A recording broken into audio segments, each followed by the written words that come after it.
mother and a religious mother. You know, one time sang gamay pa ako, siguro 10 years old. Gidala niya ko from Nauhang to Hinubaan. Nag-visit kami to sa among mga relatives. Kag wala na di parahan. Ang time ko lang, dasig lang, hasta nag-happy. Pero naman Hinubaan, tricycle lang.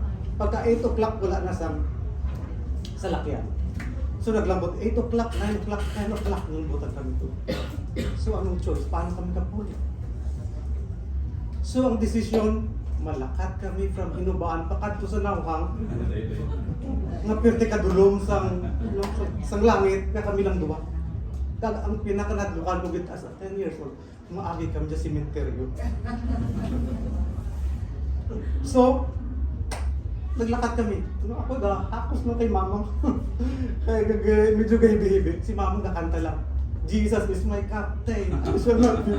Amo lang ginaasta nakalambot kami sa Vasquez, sa isa ka lugar lapit sa amon.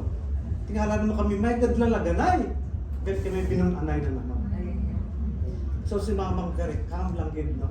Pag sa mga sisiling station until nakaabot kami sa balay. Pag-abot sa balay, isermonan pa kami ni Papang, kaya nagabihan kami. So, amo na isa ka-asset ni Mama, very strong woman. Isa pagid mo, very faithful, very religious. Hindi mabuhay kung wala worship. Alin sa devotional, pakad ko sa tanan na lang nga pagsimba sa balay, hindi pwede nga, hindi mabuhay nga walang worship. Hindi man mabuhay kung wala sang tithes. Biskan ang ining bulig, no, sa mga utod sa iya para siya bulong, para sa kung ano-ano lang ginabuginan pagid sang tithes nga supposed to be yan na lang gid nga gamiton nga bulong. So I hope ang ining legacy ni Mama is nga as very religious mang isa ka influence sa among sa mga bata at sa tanan na no, at the end mangin faithful that mangin maupod sa iya sa sugata sa Diyos. I believe na kung magkari ang Diyos, siguro she's very welcome with open arms niya sa Diyos.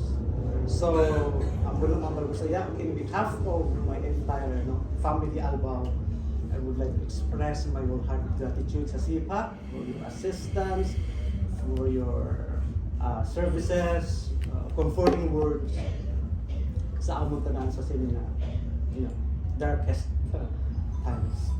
I hope ang tanan ma-blessed, mangin a blessing sa aton tanan. Sa liwat niyo. Thank you.